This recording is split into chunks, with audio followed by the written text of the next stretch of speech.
সেই কোঠাবিরোধী আন্দোলনের অন্যতম প্রধান উদ্যোক্তা।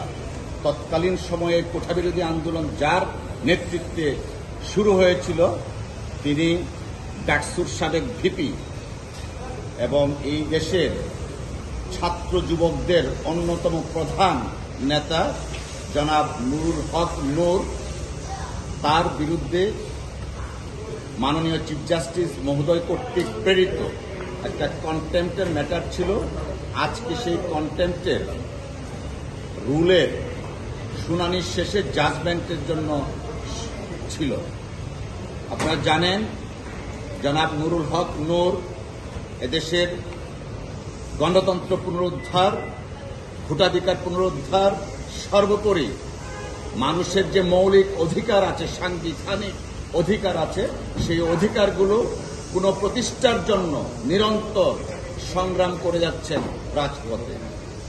তারই অংশ হিসাবে গত 7ই ডিসেম্বর তিনি রাজপথে একটা বক্তব্য দিয়েছিলেন। সেই বক্তব্যের প্রেক্ষিতেই চলমান এই কোঠাবিরোধী আন্দোলনের অন্যতম পুরোধা জনাব নুরুল হক নূরের বিরুদ্ধে কন্টেম্পট রুল ইস্যু হয়েছিল।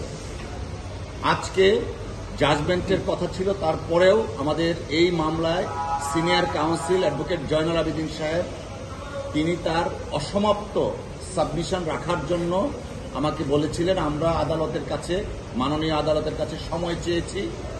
মহামান্য সুপ্রিম কোর্ট হাইকোর্ট বিভাগ আমাদের সময় মঞ্জুর করে 2 সপ্তাহ সময় দিয়েছেন এবং আগামী 1 অগাস্ট এই কোঠাবিরোধী আন্দোলনের যে উদ্যোক্তা তার বিরুদ্ধে যে কন্টেম্পট আছে তার জাজমেন্ট দেওয়া হবে আশা করি 1 অগাস্ট।